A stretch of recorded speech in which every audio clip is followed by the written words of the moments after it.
दोस्तों, हर समस्या का समाधान है। ये बात शायद आप भी भली भांति जानते हैं। ज्ञानी महापुरुषों का ज्ञान बस आपको पता होना चाहिए। आप हर समस्या का समाधान चुटकियों में कर सकते हैं। ऐसी ही गौतम बुद्ध की एक शिक्षाप्रद कहानी हम आज आपको सुनाने जा रहे हैं, जिसे सुनकर आप हर समस्या का समाधान खुद कर सकेंगे। तो आइए बिना देरी किए शुरू करते हैं बुद्ध ज्ञान की चर्चा। एक दिन सुबह सुबह सभी शिष्य बुद्ध के प्रवचन सुनने के लिए एक साथ बैठे हुए थे। कुछ देर बाद बुद्ध अपने साथ एक रस्सी लेकर आए। उनके हाथ में रस्सी देखकर सभी शिष्यों को हैरानी हुई। बुद्ध अपने आसन पर बैठे और उन्होंने रस्सी में एक के बाद एक 3 गांठ बांध दी। इसके बाद उन्होंने शिष्यों से पूछा कि क्या ये वही रस्सी है जो गांठ बांधने से पहले थी। इस प्रश्न के जवाब में एक शिष्य ने कहा कि इसका उत्तर थोड़ा मुश्किल है। ये हमारे देखने के तरीके पर निर्भर करता है। एक तरह से तो रस्सी वही है, इसमें कोई बदलाव नहीं है।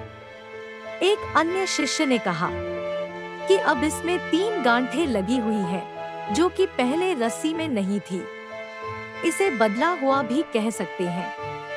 कुछ शिष्यों ने कहा कि वास्तव में मूल रूप से रस्सी वही है, लेकिन बदली हुई दिख रही है, लेकिन इसका मूल स्वरूप बदला नहीं है। शिष्यों की बात सुनकर बुद्ध ने कहा कि आप सभी सही बोल रहे हैं। अब मैं इन गांठों को खोल देता हूँ। ये बोलकर बुद्ध रस्सी के दोनों सिरों को खींचने लगे। बुद्ध ने पूछा कि क्या इस प्रकार रस्सी की गांठें खुल जाएंगी? सभी शिष्यों ने कहा कि नहीं, ऐसा करने से तो गांठें और ज्यादा कस जाएंगी। इन्हें खोलना और मुश्किल हो जाएगा। बुद्ध ने कहा कि ठीक है, अब एक अंतिम प्रश्न। इन गांठों को खोलने के लिए हमें क्या करना होगा? शिष्यों ने कहा कि हमें इन गांठों को ध्यान से देखना होगा, जिससे हम जान सके कि इन्हें कैसे लगाया गया है। इसके बाद हम गांठें आसानी से खोल सकते हैं। बुद्ध इस जवाब से संतुष्ट हो गए और उन्होंने कहा कि ये सही बात है।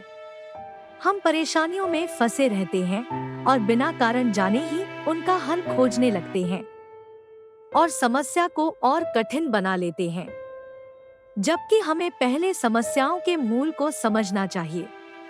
जब समस्याओं की वजह समझ आ जाएगी, तो उन्हें सुलझाना बहुत ही आसान हो जाएगा। दोस्तों, ज्ञान की बातें और कहानियाँ सुनने के लिए हमारे चैनल हिंद ज्ञान धरोहर को लाइक, शेयर और सब्सक्राइब करें।